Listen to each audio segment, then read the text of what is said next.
Thanks everyone for coming. It's the last day of AWE, but we're going to pack in an expert session. As you know, if you came here to see how to create lifelike immersive stories for volumetric video production, you're in the right place. If you didn't, please stay, because it's going to blow your mind. I'm Chris Pfaff, your moderator. I'm the CEO of Chris Pfaff Tech Media LLC. I'm also the co-chair of the Storytelling Committee of the VR AR Association, otherwise known as VRARA. And we're going to do some show and tell, show me, don't tell me, that's one of my mantras, with our three panelists, and then we're going to have a conversation. So first we'll have Richard Broadbridge from 40 Views present, and then Lauren Michelle from Operaverse, and then Corey Rosen from Super 78. So without further ado, Richard Broadbridge. Good morning, everyone. Thank you for coming.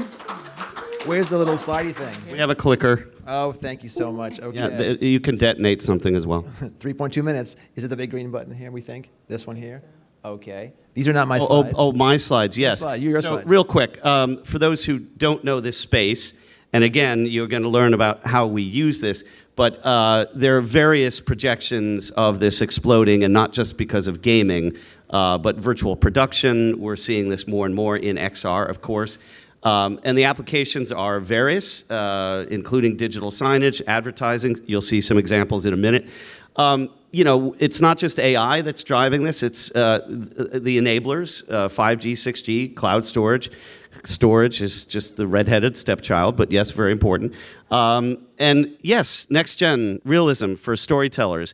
We like to see real people, not cheesy avatars. It is expensive now, but not as much as it was before.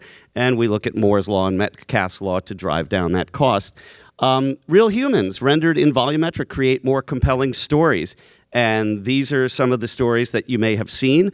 And now one of those storytellers, as I said, is going to show you. And Richard, take it away. Thank you very much. Okay, so I'm from 40 Views. I'm the CEO of 40 Views. We are a French tech provider based in the Alps and in the United States currently. And we've been bringing volumetric video capture systems to content creators since 2007.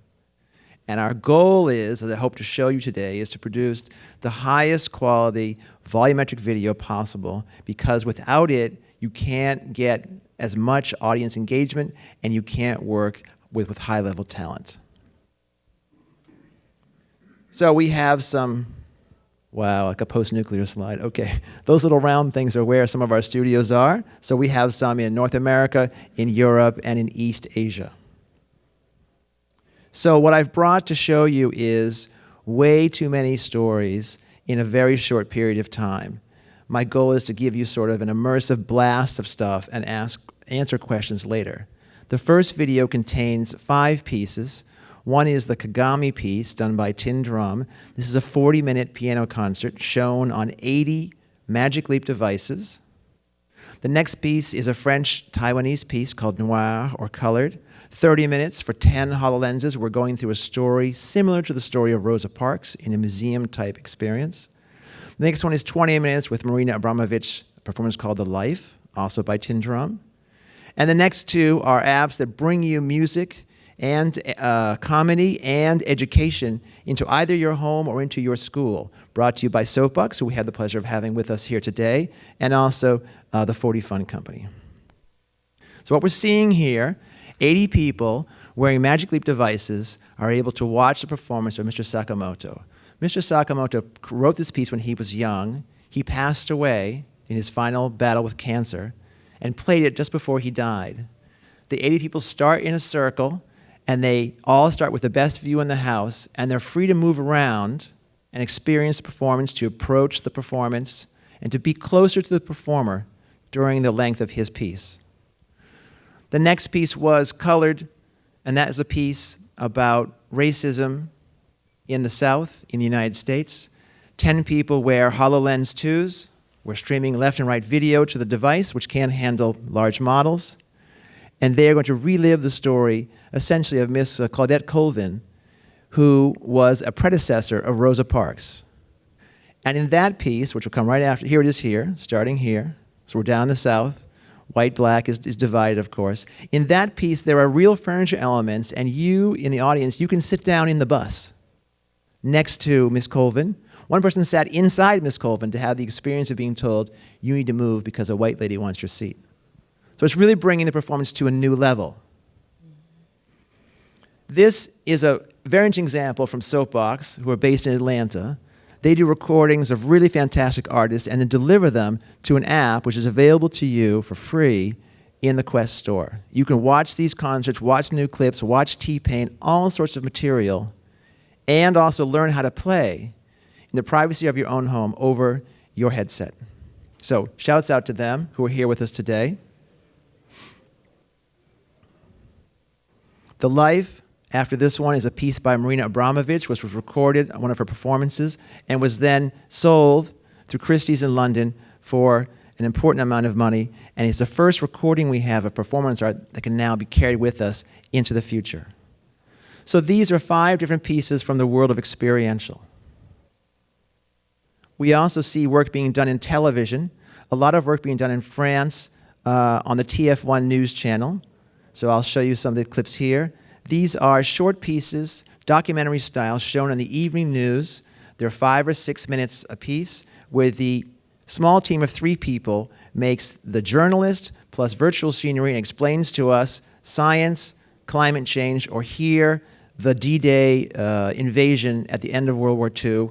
And we're able to travel with the journalist through both the Allied side and the German side and be on the beach invading Normandy, all for a very low production cost. This is Korean television, about living in space. And finally, we have a French pop star, Woodkid, who released a new single of his live on German television. He's in volumetric, and the orchestra is in the studio. It's integration done with the Unreal Engine at the time of broadcast. So many experiments and production level work being done in the world of television. Visual effects. People use volumetric to lower the cost of production, to make production more simple. Here she's being shot on the treadmill, and here we're in the park scene. But in the park scene, most of them are not there. The extra characters were shot separately. The production in the park goes faster, and it's cheaper. It's more efficient. These are crowd scenes that are highly photorealistic for the shoot of the Coppola film from last year. This is a street concert being done by H&M on a corner in Barcelona. You view it through your cell phone. This is a French production where crowds are being used in post-production to fill up balconies and background positions. And this is a music video out of Japan where we're using the qualities of volumetric to be able to stretch, bend, twist, and do other deformations in special effects work for the characters. So that's sort of a fly-through of the kinds of stuff being done in the special effects world. Finally, I do not have a 4th video for you because that would be too many videos. Our stuff is being used in police training where attention to small details, skin color, hand positioning, biting your lip, all sorts of details policemen use to decide what tactic to employ in situations. We use this for musical education of young people, in part thanks to Soapbox, medical training, craftsmanship, and also soft skills training. So really, I've sort of thrown at you a bunch of examples of the variety of uses of volumetric video. I was lucky enough to experience Kagami at the Shed in New York in June of 23. And as Richard said, Ryo Sakamoto had literally passed away just 3 months before, which made it that much more poignant. Just a beautiful, beautiful experience. And now, thank you, Richard, Lauren Michelle from Operaverse. Great, thank you so much. I actually went to the Noir experience. Oh, you did? Yeah, and just a point about how impactful volumetric is.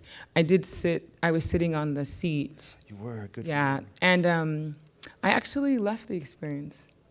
Right. It was that. It was that Yes. intense. Because it really felt like, I mean, I felt like I was reliving a lot of stuff that I already deal with in real life.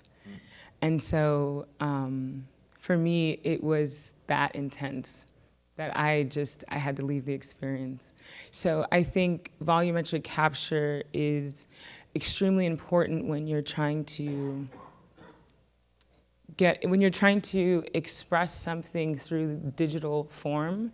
Yeah, a lot of times it's very difficult to express emotions, try to tell that story and really get something across. I'm Laura Michelle. I'm an international opera singer. This is what I do for a living. So these are different roles that I've played throughout the world. Italy, France, I've sung in Austria and Germany, all kind of places. But I just love technology as well. I've always wondered, what would Mozart do with the technology that we have right now? Because he was very, very, very forward and very progressive. And so I've just always asked that question. All of the things that I've done in my work, no one really cares. All they care about is that I sang on Empire and that Kim Kardashian retweeted me or Instagrammed me with Kanye West. I was singing, a concert and he was there, and that's really all that anybody ever cares about. So there's that slide. Volumetrically. Yeah, volumetrically.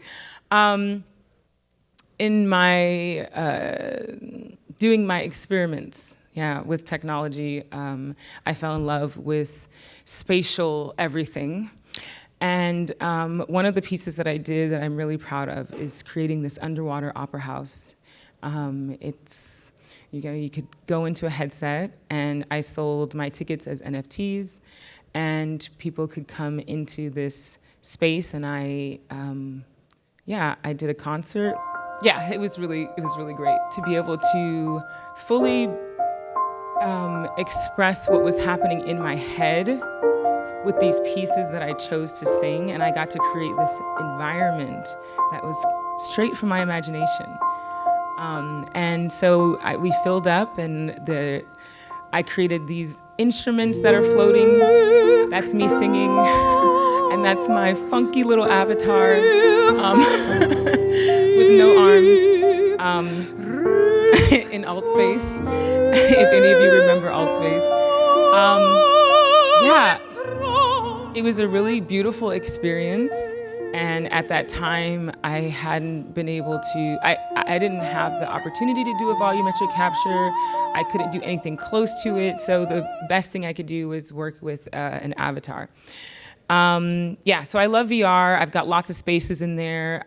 We did an unofficial VR meetup for AWE a couple years ago. And I love VR. I also have lots of real estate, virtual real estate, and funky things because I just believe in touching in different areas. Again, it's all about experimentation. These are individual pieces that I created in response to some of the work that I've done on stage. So the first one to the left is a recreation of the red light district. And I'm singing in the window because I'm playing a prostitute. My mom's so proud. The opera is, I'm playing a prostitute. And I recreated this, to be able to explain. A lot of people can't get into headsets to be able to, they don't have a headset. They don't even understand what that means, right? But with web AR, I'm able to really get people to access it just with their phone. And I find that for myself, instead of, when I'm done with the performance, you want to maybe do a release. You want to release this, maybe an aria song that you did in the performance for somebody that wasn't able to go. So then what am I going to do? Put it on iTunes? I don't think so. For me, it was like, how do I get people to feel what it feels like to be in the opera house? The curtains go up, and this magical thing starts to happen, and you're anticipating this performance, and then wow, right? And the music is just surrounding you. And no, I can't get the actual feeling of a live performance, but with 3D assets, I'm able to put it in their space. If they're sitting at a table, it can appear. And it's quite incredible to see people that have never experienced this before, the wow that comes across people's hearts. And then I start singing, and that for me is like, wow, this is a way where I can communicate with people the way that I would communicate with them almost on stage, right?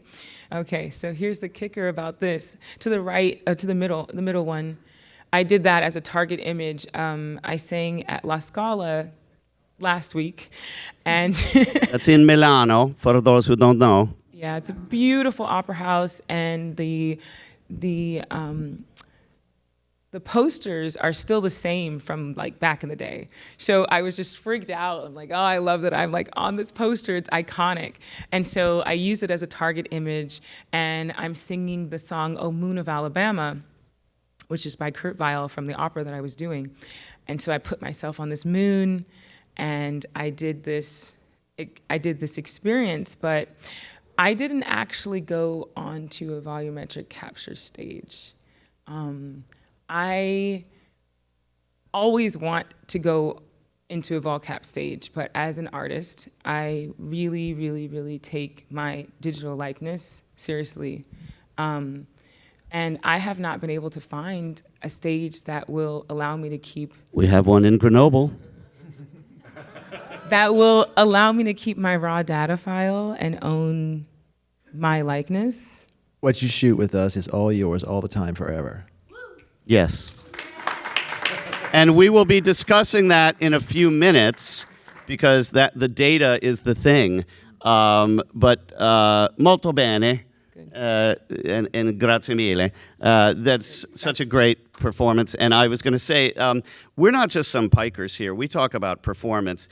We have gathered a very superior panel of people who have theater backgrounds. So Northwestern, NYU Tisch, Juilliard, Northwestern. So there we have it. So if you want to know what's happening in virtual theater and performance, we're not just some geeks here who play with pixels. So I'm just kidding, of course, but no, I'm not. And now, without further ado, Corey Rosen. Thank you. Thank you, Chris. Thank you, Richard. Thank you, Lauren. Hello, AWE. This is my first time at AWE. Yeah. Yes. Thank you. It is my first time here. It's actually not my first time in Long Beach, though. Last time I was here was very emotional. It was my, I had a cousin who died, who lived on Atlantic Avenue right here in Long Beach, and I came here. He was like very spontaneous, and he passed away. And I was the only person in my family that lived on the West Coast, and so I had the unenviable job of cleaning out his apartment, and I discovered a secret. And I talked about that secret that I discovered on stage at The Moth, which is a storytelling show. It's on the radio and it's a podcast. And I won The Moth with that story. And then they hired me to be the host of The Moth in San Francisco because of my so I have a very long Long Beach connection. And I sort of thank Long Beach for that. But my name is Corey Rosen. My company is called Your Story Well Told, and I specialize in storytelling, like most of us do in some capacity. And I've spent the bulk of my career working in various media, both live on stage, telling stories to people, and also working in AR, VR, mixed realities, and cinema, as well as immersive entertainment, like LBE style work. I recently worked with Tippett Studio for the past 13 years, where we did a variety of different interesting cross-pollinations involving volumetric video and other technologies, including stop-motion animation. What you're seeing up here was a scene we did for The Mandalorian Season 2, where we shot stop-motion models and integrated them onto the the volumetric stage, basically the volume, and had now a combination of both live performers in front of video integrating stop motion. It was like the complete hybrid, which for me is part of the magic of any kind of good storytelling, which is that when we kind of mix the ways that we create and present media to the point that the audience doesn't know what they're seeing or how it was created, and they're just lost in the experience is kind of the ideal and the dream. And that's like, for me, the nut of the whole thing is how can we engage our listeners, engage our viewers, engage our audiences to do so. An example that I want to show is one of the first immersive, sort of large-scale immersive experiences that I worked on, which was a flying theater ride for the province of Anhui in southern China. The city of Hefei is where the park is, where a 80-seat flying platform was essentially utilized to transport passengers as they're watching dome media. So the idea here is that they're flying through gorgeous landscapes on immersive an immersive experience. So we're taking the concept of virtual reality. I mean, everything is a virtual reality. I just came from the John Wick experience in Las Vegas, if anybody's been there, which itself is a virtual reality where you are literally walking through the movie and the texture of that world. It's a theatrical experience, but still a reality. And so this kind of experience, to me, is also a virtual reality where we are creating places. And in the context of creating these kind of environments, often we can't just go out and film it. Some places you can. You can fly a helicopter or a drone and film it. But because of some limitations that we had and access and weather and conditions and visibility, our process was that we would actually start in just Google Earth to pre-visit. Then we would fly actual drones over for reference. And then we would use photogrammetry to dimensionalize those environments and finally create those in three-dimensional software and build them. So this is kind of what that looks like in practice. So this is just Google Earth and various available topological survey data with a couple of very proxy models just to kind of get the sense of like what would the feeling be for this, so that we're flying over an incredibly low-res landscape and just kind of looking at like what might this feel like before we fly thousands of miles to the south of China. When we did so, we were delighted to find that it looked very similar to what we had planned. This is actual drone footage. The scale of the buildings was a little bit smaller, but the essence of it was essentially the same, which is that we had what we planned.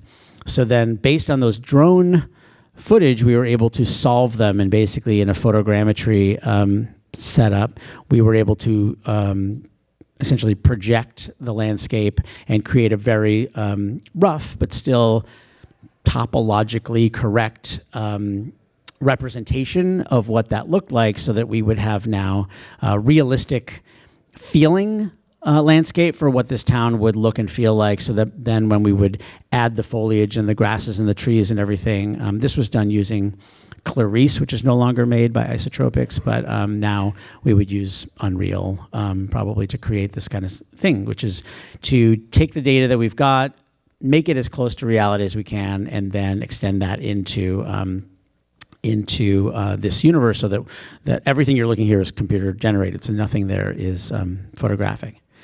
And in recent days, I am now working with Super 78 Studios. We do volumetric video as well as live action integration for primarily LBE, location-based entertainment. Some of our recent projects include the soon-to-open Mattel Adventure Park, which is an entire park in Glendale, Arizona area that is built around various IPs from the Mattel catalog, including, like you saw, that Chinese fly ride. Imagine that now, Barbie, where you are flying through Barbie's Does Ken world. get a seat on the? I'm not. No spoilers. No spoilers. Okay. Yeah. I think he's driving the. Yeah. Another of the attractions there is a Hot Wheels 4D ride. So again, you're now in, every kid's dream of being in a Hot Wheels car on an actual racetrack. And similarly but differently, experiencing immersive dining, which is really blowing up this year. You're seeing a lot of this, and this is a installation we have on a couple of Princess cruise ships where you are surrounded, 20 guests are surrounded by immersive screens. As you are eating your meal, you're also getting the story of your dinner, where it came from, where the food was farmed from, and then even the tabletops have interactive media where you are able to, when you're eating your Greek entree, you can smash your plate and say "Opa" or something. How did he do there, Dimitrios? It did good? Okay. Thank you, Dimitros. I'll just kind of blaze through a couple of these because I don't want to go too deep. But really, each of these in its own way is doing, I think, fundamentally what we're always aspiring to do, which is to immerse the viewer and the audience in the storytelling. And the most exciting product that we have is called Geppetto, which is a truly interactive system where a puppeteer that is hidden off stage, off camera, can interact with guests in theme park environments. So the idea is that you could be watching us on stage, but we're not us. We could be SpongeBob or Papa Smurf or something, and the puppeteer is driving those animation performances using a tablet, a Microsoft Surface, and what you're seeing is Papa Smurf or Donkey from Shrek or SpongeBob. We have one at Epic Universe in Orlando. So giving the real-time interaction between the character and the audience through a hybrid of capturing their facial performance and capturing their voice, but driving their body performance through brand or IP-approved motions and movements. So, I love that. Great work. Please give it up for all of our presenters. And you get different flavors of what volumetric can do. Richard, a question here. Do we expect volumetric capture to increase with all of the noise around Gaussian splats? What do we think? I think it absolutely will. We had a lot of questions here on the floor. We're down on the show floor, and it's like, do you have Gaussian splatting? And I think that this is in some ways the wrong question. The question is, for the storytellers and content creators out there, how can we help you to better tell your stories? We have systems today, we have pipelines today, we're building new pipelines. How can we use combinations of these pipelines to enable you to shoot more accurately, and tell your story in a wider set of deliverable devices? So, to backtrack to the tech world, are we working on Gaussian splatting? Of course, everyone is. But for me, it's more about getting stories told the way they need to be told, and that tool is one of several that we need to combine to get the stories out there the way they need to be told. Yeah, and I wanted to talk about using, and Lauren, you're doing sort of multimodal production here, but is there an emotional component that you're looking to get at with your storytelling? Is there some sort of emotional quotient? And particularly because you are a performer, I mean, you're looking at that from a live performance structure. Is that something that you look at? Yeah, I think I touched on it a bit before when I was talking about the opening of the curtains, and there's really a whole setup that the theater creates for you. It starts when you approach the actual building, right? And it starts tugging at your heart. And I think that, you sitting down and then the lights going down, it's a whole, it really brings you into the space, and then the curtains go up and the performance starts. So I think with, like with VolCap, like I was saying, it really feels real. I mean, if you think about it, I'm looking at a screen.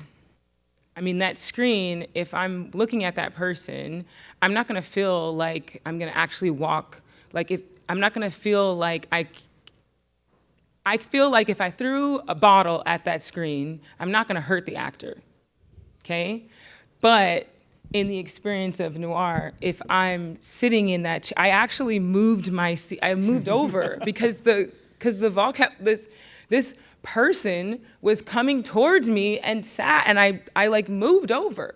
I'm not gonna move because I see a 2D screen. And so this is what I'm looking for. I'm looking for— So you have that Lumiere moment of the train arriving at a station. Your brain starts to think, your brain fills in the rest because it's already so good. Mm-hmm. It's already so good that your brain fills in the rest, and that's what I'm looking for. That's the trigger or the trick. Yeah. So just Richard and I were at NAB. We went to the Sphere to see the U2 concert film, and there is a moment where the band comes out, and for half a second or maybe a few seconds, I actually thought that's them right there. Well done. So I think that we see these use cases, and I've yet to see the COSM. How many people here have been to the COSM? Okay, that's a good number. That's a really good number. That's about 20% of this audience. I think that we're going to see more of that from the standpoint of particularly performance.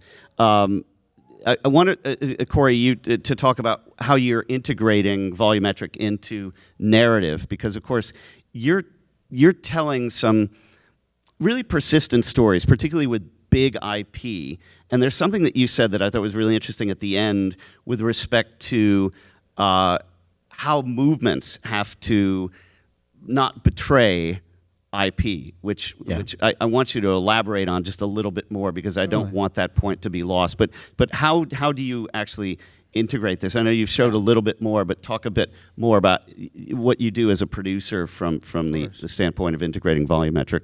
So yeah, any brand, if you're working with a brand or you're working with an IP, they're going to be very particular about their image, their identity. Even Lauren saying you want to own and control your image if it's controlled somebody else. It's like this fear that I think brands have to like not want to sort of let it go too far away from what they have already deemed as appropriate for that. So I think when we are creating media around a brand, one of the tools that we're using, which has really been helpful, is to kind of start from what is good to them, what is approved, what is okay. So that way you're not having to constantly gauge and guess and say like, is this good? Is this good? If you're literally using animation files or using source footage or using volumetric capture of their performer who is blessed and said that you are the one who can move like the stormtrooper or the character or whatever the IP approved motion is, then you can just simplify a lot of those steps. And that's what Geppetto does a nice job of, which is enabling us to essentially ingest those motions so that the character can move repeatedly and reliably in that way, rather than just somebody with like a joystick controller trying to guess of how they would move. I mean, every character is going to move in a specific way that feels true to that brand. And I want to stay here for a second, because again, this is something that I think there may be a few thoughts in the audience and in general, and anyone who's watching this video later. What does AI do for that or not? And maybe we don't have the answer yet, but I'm thinking that in terms of volumetric capture data, maybe there's some use case for any number of AI engines. Yeah. Do you guys have any thoughts on that? Sure. Yeah. AI is, again, it's like my previous answer. AI is a very powerful tool, offers us great new possibilities. For us, the question is, how do we integrate that into the capture of authentic human performance to make it better and more efficient and more deliverable? So it's a great, powerful tool set. How do we do it to enhance that storytelling so that the creators, the storytellers, can get even better or clearer versions of what their vision is out of their mind and to their audience or to their participants? Right. So I think one of the interesting things, and I want to come back to what people would do with your data. Talk about that process. Literally going to your Grenoble stage, which is the mothership for 4D views. Yep. Somebody finishes a shoot. They get that data. Mm-hmm. They have that in perpetuity, right? Exactly, yes. And now it can be from that data set, from that performance capture, then they can derive any number of 2D or 2D plus depth or 3D works from that, ranging from cinema to television to flat object 2D stuff to three-dimensional stuff to headsets to smartphones to tablets. It really goes across the board to holograms. That data set then drives any number of deliverables or products in which that performance will be reused in part or in pieces. And of course, this is completely compatible with just about anything you could imagine. Yes, Unreal, it is. Yes. No iPhone 1, please. No, it's too small. The iPhone 1. Yeah. So I know there are two people out there with cracked iPhone. No, just kidding. It's worth a lot of money now. I think that what's interesting to me, we didn't talk so much about the gaming world, but I'm thinking that this has got to be another game changer for for that world. What are you thinking, Corey? Whether it's advert gaming or Well, I had one. play or Yeah, I mean, this isn't. It feels a little bit antiquated in some ways, but not in other ways. But I'm just a fan of truly mixing media and arts, like bringing opera into this space, bringing stop motion to this space. The first AR title that I shipped was also with Phil Tippett, who's a famous stop motion animator, and we captured basically stop motion performances in a volumetric stage and then integrated them into an AR title called Hologrid Monster Battle, which was basically through your phone or iPad, you could play the chess game from Star Wars effectively, where you're moving your characters, but all of the actions were based on stop motion performances. So it's like this beautiful hybrid of stop motion, but captured. Who was doing the stop motion? Phil. Oh, Phil was, Yeah. Amazing.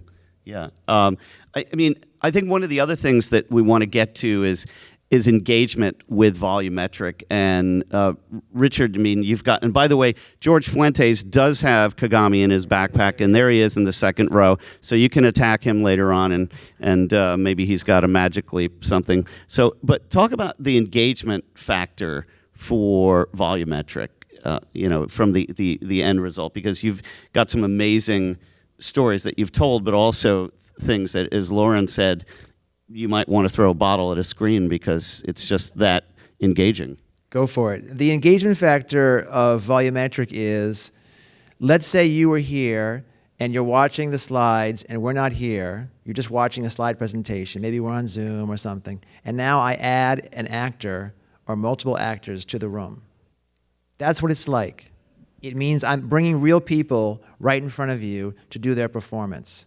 So if I add an actor to do a beautiful dance, or let's say you do a song for us right over here, now we're all right in a moment with a person right with us, and we can experience the beauty of this craft and of this song. That's what it does. It brings you right into the presence of the people you are dealing with. They're not on a flat screen, they're not behind a Zoom call, they're right here in front of you. That's what it's like. And so it brings you up close and personal with all the performances that are captured in that way. Yeah, and I mean, let's talk about the technical side. I mean, Corey, you've given us a little bit, and I want to get to you, Lauren, particularly on the AR side. But Richard, we'll start with you. Explain what this rig is. I mean, because there is a mobile component to what you do. Sure. But what do people, like, if they want to set up a stage, like what are the components? So the components are what we provide to studios who want to be working in this domain. It's hardware, it's a lot of hardware, but transportable hardware if you need to move from site to site. It's a lot of video cameras. We use either 32 or 58 cameras that film in sort of a circular arrangement all at the same time.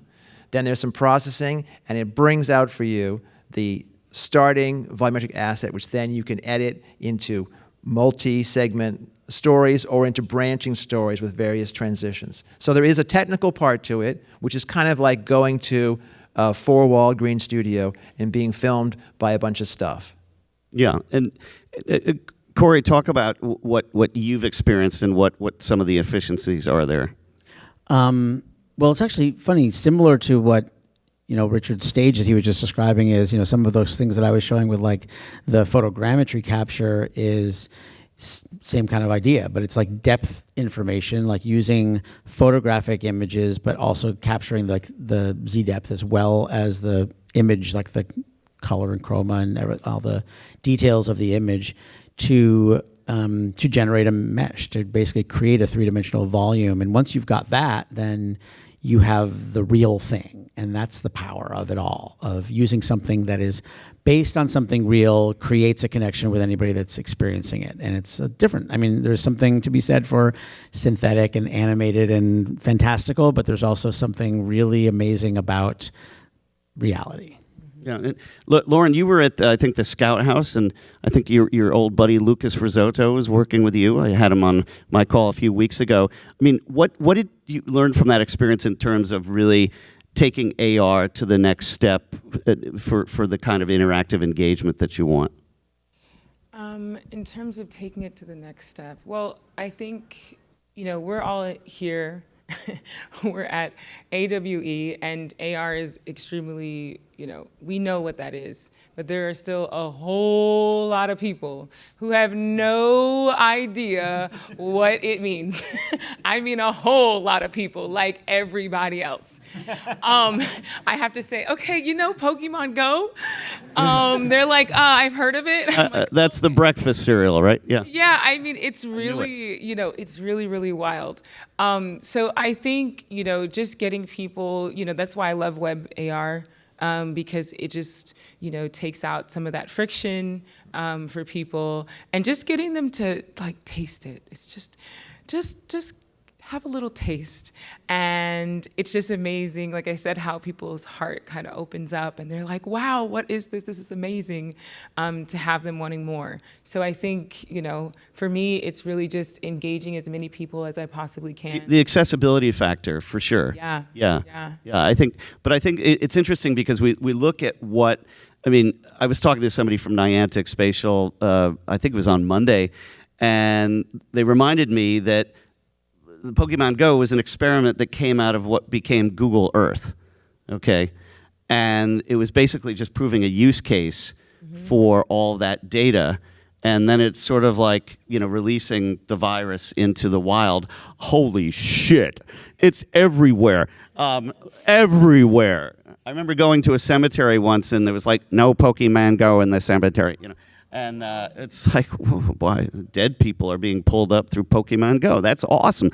But I think that this is where the accessibility and maybe even this week is a bit of a tipping point, because RP1 announced the first metaverse browser. Shout out to my colleague Ben Irwin from the Polys, who's pushing open metaverse standards. So I feel that is a real driver for these kinds of stories, because you've experimented a lot, and I think that I think that particularly with your live performance, and that's really what we're all trying to talk about, is the performance of humans in real spaces that can be brought back. I want to throw something out here, since we're in Hollywood, essentially, Long Beach. What do we think? Let's talk about the privacy issues, but also the legacy issues. I mean, Corey, you work with big IP. What do we think of storing? I mean, Ryu, Sakamoto was not unusual in the sense that I don't want to put words in his estate's mouth, but the idea of capturing him before he died was important. Do we think that that's something that's a moneymaker? I mean, something that I'm just experiencing firsthand is that there are people who are very wary of it being misused. And then there are others who are really embracing it, like estates of people who have passed on, but who have control of their library, that are interested in seeing what can we do to carry on that legacy or extend that person's presence in other media, whether that be live stage performances or other capacities. So I'm particularly interested to see sort of where people go, and fully respecting those that say, no, I want to have the persona or the performance that I created only exist in the way that it was designed originally. Right. But those who are open to it, it's exciting to see what might be. A long time ago, I was on the agency side. I represented a lot of very large Japanese electronics companies, and one of them was Kyocera, whose founder, Kazu Mori, many, many years ago, said that he wanted his mausoleum to have holographic projections of him. And I thought, wow, that's a way to commune with someone. Help me, Obi-Wan. We had a team come in and do a project with us. And we're down in Grenoble, France, in the southeast corner in the Alps. And they were discovering volumetric. They were doing a long piece, and they were friends with David Bowie, who was up the road an hour and a half away in Lyon, France at the time. And they thought, we should have David come down and do a capture with him. But he was busy, the shoot was tight, lots to do, discover, and so it wasn't done. Then David Bowie passed away. And so now, neither they nor no one can put David Bowie here standing in front of you in this room, because that capture was not done. And so that kind of presence, that kind of being with David Bowie has now been lost. Which I find weird, because of course he did the whole Lazarus thing toward the end, and he was very conscious of, his imminent demise. So I found that interesting, and maybe that was just an artist's choice, and maybe he or his people didn't feel that the capture was good. Who knows? It's hard to say, but now if I want to be in a room with David Bowie, the moment is gone. Yeah, it's gone. Yeah, which sucks. Come on, let's cry a little. Yeah. Captures, just from my artist perspective, capturing in general, whether or not it's a recording, a photograph, a volumetric capture, it lasts longer than us. This is something that I always was very cognizant of when I was even a teenager. I was really careful about when I would record because I knew that recording was going to last longer than me. And I think sometimes you're like, no, I'm not in shape. I don't want to be captured.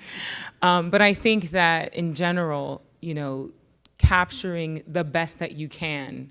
You want to get that before it was like, okay, we want to get 4K, and now it's, 8K, and then it's, so I'm ready for my volumetric, Mr. DeMille. Yeah, but the better that the capture can be when you're at the point of your artistry that you're ready to capture it and have it last in time, hopefully, for people to then go back and reach and look, because I know I go back so often and I'm listening. Sometimes I've listened to wax cylinders. I've listened to... Well, and that's interesting because you think, and we're going to get to some questions in just a second, when you think of, say, Sound for Picture, Al Jolson, the jazz singer, put yourself in the context of that if you were in that studio or that club and think, okay, now I get it. He was the Michael Jackson of his era. Now I get it. I'm there. I kind of understand, which is fascinating. Yeah. Another nice aspect, just to build on what Lauren was just saying, is maybe it's not perfect, and maybe you don't look your best or whatever you think, but it's actually those imperfections that make it real, that make it good. Yeah. And I think that's what I'm always kind of looking for too, is like how to make it feel as authentic as possible, and it is the imperfections of a real performance. And so anytime we can capture life, we're going to get it warts and all. We're going to get the wobbles. We're going to get the misspoken words. And that's better. Yeah, I think so. We want your words now, so we'll take a few questions. I'm seeking, wait for the mic. Woody's got a mic. Hands? A hand over there. There we go. Yep. Don't be shy. Yep. Better be good. Oh, I'm not shy. Oh, it's Ed Lance. He is not shy. Hey, Chris. Yeah, well, I came in a few minutes late. I might have missed something, but once you've captured a person, a personality, volumetrically, are there editing tools that you can now use that capture and play with it and like animation? I guess you convert to mesh, but I mean, what about all the motions? Don't say yes. Personality. Don't say yes. Don't say yes. Don't say yes. Don't say yes. Like the gestures, the personality, all of that. Is there a way to capture that essence? So the answer is definitely not. You have to shoot it correctly the first time. You should fix it all in not post, pre-production. We're going to have a T-shirt. Fix it in previs. Fix it in previs. Now, when you discover there's a few tweaks you want to do, can you do them? Yes, you can do them. Yes, there are editing tools. But the default mode is, we'll get it approximately and fix it all later. No. Shoot it the way you want, as closely as possible, because the more you stretch, bend, twist, modify, the further you go away from the authentic performance. I'm in a shoot, I have to push a button, that's not actually there during the shoot. I do this, the button's over here. That's easy to fix. Small things are easy to fix, but the further you go, the more you risk damaging that authenticity. So yes, there are, and please don't need to use them. Fixer en prévise. Oui. Great answer. Okay. Jenny Ogden has a question. Wait for the mic, doll. Hello. So I think I know all of you. My COVID baby was a 40 view stage, so kudos to Richard. I still think as far as volumetric capture, it's probably the best out there, so thank you for that. we built a stage. We were in your deck. We built a music metaverse. That was kind of my COVID project. And I actually met Lauren Michelle, and we talked about capturing her. But we were working within a very narrow internal IP, and we were only capturing artists for our metaverse. So at the time, it wasn't a fit that made any sense for you, because you wanted your data to do your own creations, and we wanted to put every capture we did. Anyway, so Ed, we always said no if somebody wanted to try and capture something and then rig it and animate it, because there's something called uncanny valley that we wanted to avoid. And having an actual performance captured and then put in an immersive environment, we were working for VR, the experience of being able to walk up to and around a performance of your favorite artist, there's nothing that compares to that. And as soon as you alter that performance, you lose that feeling that... Exactly. Yeah. And thank you for bringing up Uncanny Valley. That was great. One quick question in the front, and then we got to wrap. Wait for that mic. Thank you, Jenny. It's coming. It's coming. Woody, hurry up. Thank you. Just when we've done work with 40 Views, and one of the things that we tried to do was push it in the wrong direction. So get really low polygon. So they hated it because they're like, don't ever show this to anyone. But what we were trying to do is get super performant performances for the Magic Leap, so that we could push 120 frames a second. Oh wow! And but the tech wasn't there yet. Our tech wasn't there yet. They didn't want us to do it at all. But that whole uncanny valley thing, I think, is really, that goes away if you don't tweak it, like what Richard was just saying. If you don't move it too much, that even if it looks a little bit like an old, like, is a VHS recording uncanny valley? No. Oh. It's a bad recording of a real thing. Correct. And so if you have even a low-res volumetric video of someone, it still has that authenticity. Absolutely. If you experience Kagami, Mr. Sakamoto is there, but he almost looks like a palimpsest, kind of ghostly. But it's very real, and of course the music is gorgeous. And I'll tell you what else is gorgeous. All of you, thank you for being here. We're going to be outside taking questions because we got to clear the room. But once again, I want to thank Richard Broadbridge from 40 Views. Give it up. Thank you. Thank you. Lauren Michelle from Operaverse. Corey Rosen, Super 78. I'm Chris Pfaff. Chris Pfaff Tech Media LLC will be outside. I want to thank Woody, Reddy, Chris, and Colby, and Sonia Haskins and the whole AWE crowd. Thank you so much for being here.